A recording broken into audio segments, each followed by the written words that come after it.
steel boards are from a swim platform that was crashed, and it was given to me, and I cut it up, and I'm starting to run them through the planer to clean them up. So they've all been run through the planer about 3 times, once on each side, and then once more for anything else it might have needed.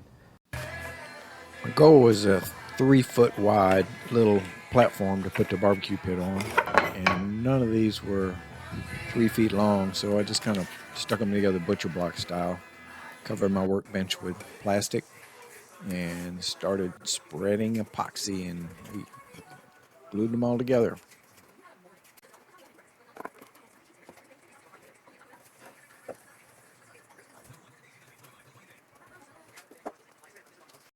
So after they were glued both sides, started putting the clamps on them to pull them together.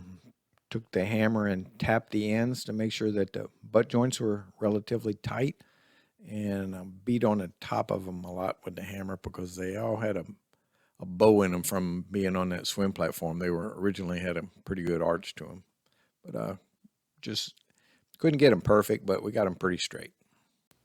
And then it's no touchy time for at least 24 hours because this is some very slow setting epoxy. I've shoved a lot of boards through this planer over the last year and a half I've owned it, and it doesn't usually slow down no matter what you're pushing through it or how deep a cut you're making. Really, the limiting feature is usually the dust collection. If you try to feed too fast, the dust collection gets overwhelmed and clogged up. But this board, whatever it is, it's definitely slowed the machine down. I don't know what kind of wood this is, some kind of wannabe teak. It's not teak, but it's much harder than mahogany. It's came from a swim platform that was crashed that somebody gave me. But it should make a nice little holder for the barbecue pit, and it's really hard, really dense wood. Now this is teak. This is teak handrail. I'm resurfacing it, or I'm rethicknessing it, and I'm trying to match a couple of scraps from a previous project so that this new piece and these 2 scraps will all be the same thickness, so I can make the trim around the perimeter of the little table out of these pieces.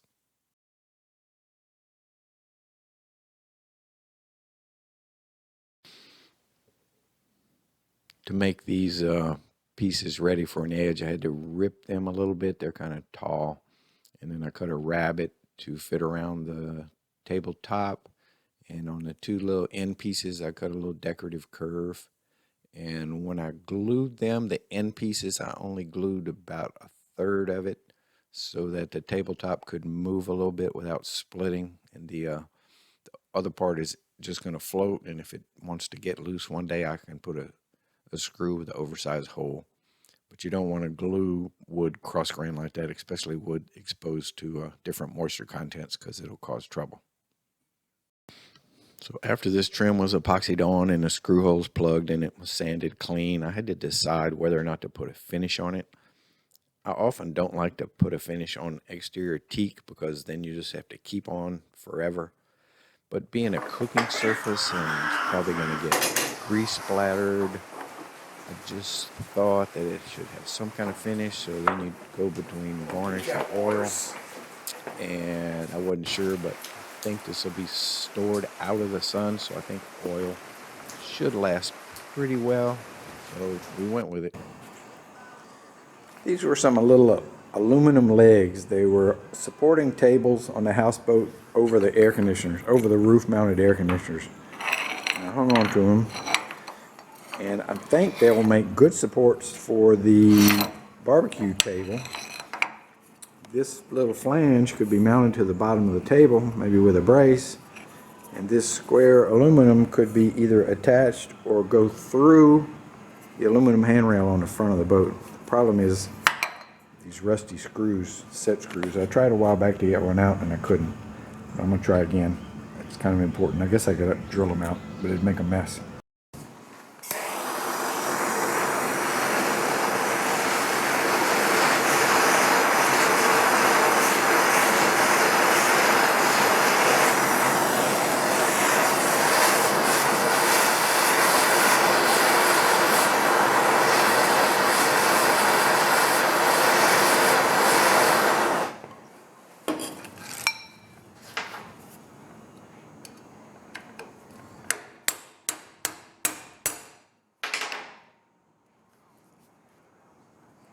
Oh yeah.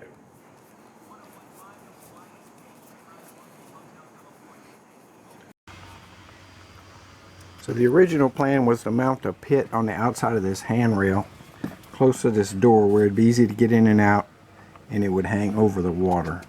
But I had two issues with that. One is everybody walks up and down this walkway and it's kind of narrow, so no matter who was going to be at the pit, they were going to be in the way.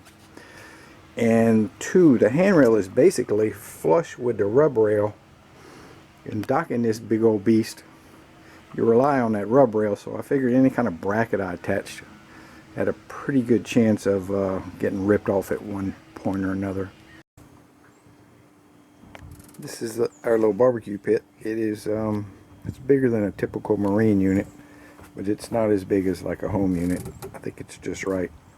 So we're gonna put the board somewhere here. We'll set the barbecue pit on it. It won't be completely over the water, but it'll be outside the boat, and if something terrible happens, we could toss it in the water. But it will not be inside either, so we won't fill up the inside with smoke and crap. Get ready to mount the stanchions for the barbecue pit. So the first thing I do is attach these little angles to underneath the handrail. That lets me put a fastener through the stanchion. I've got the two clips mounted. I think what I'm going to do now is go ahead and mount one stanchion and screw it down and bolt it through the clip, and then set the other stanchion loose. I just want to not knock it in the water, and then set the top and wiggle it around till it fits correctly, and then fasten the second stanchion. I'm really nervous about dropping these in the water. Everything's so slippery. Okay, with two screws on the bottom, this turned out to be really rigid. I'm not going to put the screw in the top yet. The problem I have is this fit between this and this little adapter. It's pretty tight, so if I don't get these things like exactly right, it's going to be hard to get the top off and on. So I'm going to take my time here and try to figure it out. So put it on the front. It's not over the water, but it's close enough. If there's some sort of horrible fire or whatever, it could be just flipped into the water. And there's plenty of room up here for the cook, and I could make the platform a little bigger, and I like it. It's done.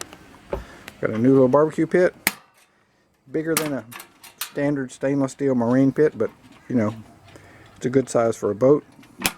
It will live inside the boat when not in use, and so will the little platform. Support stanchions are finished. They are very rigid. Unfortunately, they stick up above the handrail a little bit, but I think that was my best option, considering all the other options. And the pit, when not in use, stores out of the way on the tabletop that was not in use. And the little table stores right here.